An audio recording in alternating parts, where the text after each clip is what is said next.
reunited. That afternoon, Mary Love, Eleanor, and sister changed out of their black and went next door to go through Genevieve's things. Her clothing would be portioned out among the three of them, according to fit, principally. What would fit none of them would be given to Roxy and Ivy. If Queenie Strickland had remained in Perdido, as everyone had feared she might, she would have received a portion of this wardrobe, though, as Mary Love remarked, referring to Queenie's height, she'd have to take up all the hems about 2 feet. All Genevieve's bags had been removed from the wrecked Packard and brought back to the house. While Eleanor and sister began taking things out of the suitcases, Mary Love opened the smaller bags. 2 contained cosmetics, but Mary Love couldn't find the one in which Genevieve had kept her jewels. "They were Elvinia's things," said Mary Love. "They should have come to me, but Elvinia left them to James. I don't know what she supposed he was going to do with them." The truth was, and sister at least knew it, that Mary Love hadn't got along with her mother-in-law, and Elvinia had left the jewels to her son out of pure spite. "I just hope," said Mary Love earnestly, "that no one came along and took the bag out of the automobile while it was sitting there on the highway." "What sort of jewelry did Genevieve have?" Eleanor asked, holding up a fine linen skirt to her waist. "Diamonds, mostly. Not big ones, but lots of them. In good settings, too. Ruby earrings, emerald earrings, bracelets. She didn't wear them a lot, but she always took them with her." "Mama, you know why, too," said sister. "She was afraid you'd come over and steal them." "I would have," cried Mary Love. "Who do you think took care of Elvinia Caskey when she was so sick? James didn't know what to do with her, and then that old woman had the nerve to go and leave James every damn one of those things." Eleanor looked up. She had never before heard Mary Love swear. "After Elvinia's funeral," Mary Love went on, "I said to James, 'James, you ought to give those things to me. I have earned them.' James wouldn't do it, though. He said it was his mama's wish that he should get them, and he kept them. I still haven't forgiven him. Not for that. I said, 'James, just let me have the pearls.' And he wouldn't even do that." "There were pearls?" said Eleanor with interest. "Black pearls," said Mary Love. "Most beautiful things you ever saw. 3 sets of double strands, fixed so you could wear them all at once. Genevieve could have kept all the diamonds and rubies and sapphires. People around here, after all, don't wear much but their wedding rings. But I could have worn those pearls any time, anywhere.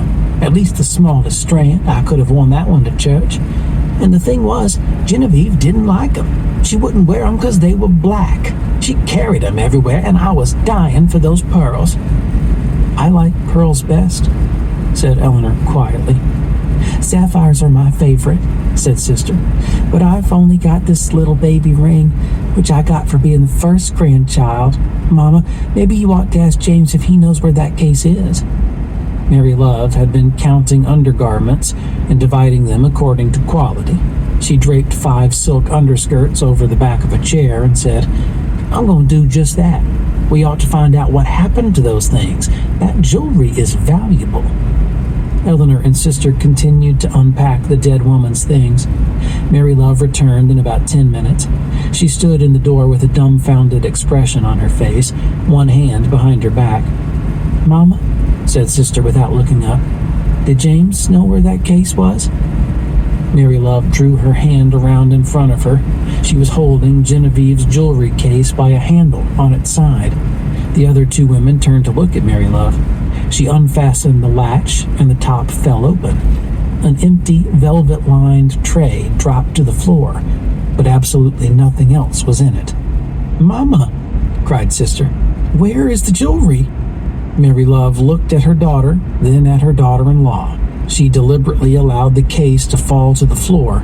The jolt unhinged the lid. "James buried it," she said after a moment. "He put it all in Genevieve's coffin." James Caskey had been more disturbed by his wife's death than anyone knew.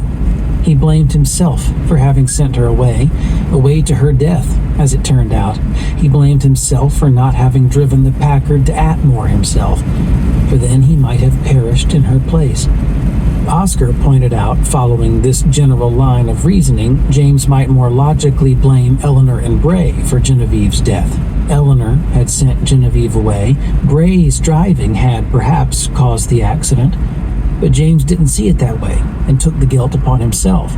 It was for this reason, in partial expiation of his unintentional but fatal sin, that he buried with Genevieve all the jewelry he had inherited from his mother. He looked surprised, in fact, when Mary Love confronted him in her vast astonishment and indignation. "But, Mary Love," he protested weakly, "what on earth was I going to do with that jewelry? I wasn't going to wear it, and I have given every speck of it to Genevieve."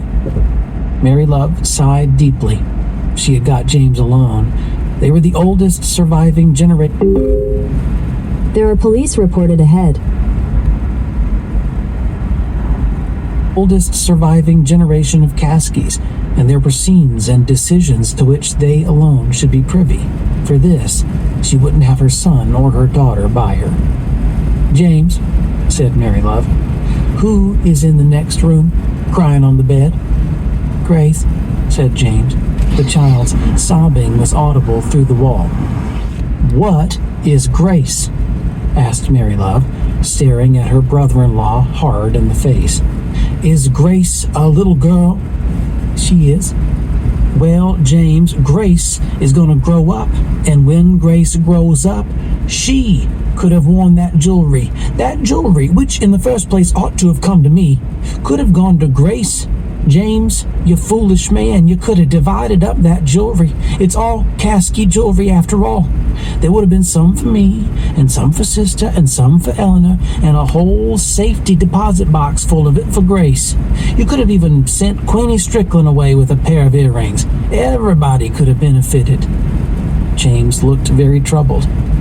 "Mary Love," he said, "I didn't think of it." "I know you didn't. And even if you had thought about it, you wouldn't have done it. I have a good mind to give Bray a shovel and tell him to go out there and dig Genevieve right out of the ground." James Caskie trembled. "Oh, Mary Love, please don't do that," he said. But Mary Love would not give him the satisfaction of a promise not to do that very thing. And that's how you drive the mountain.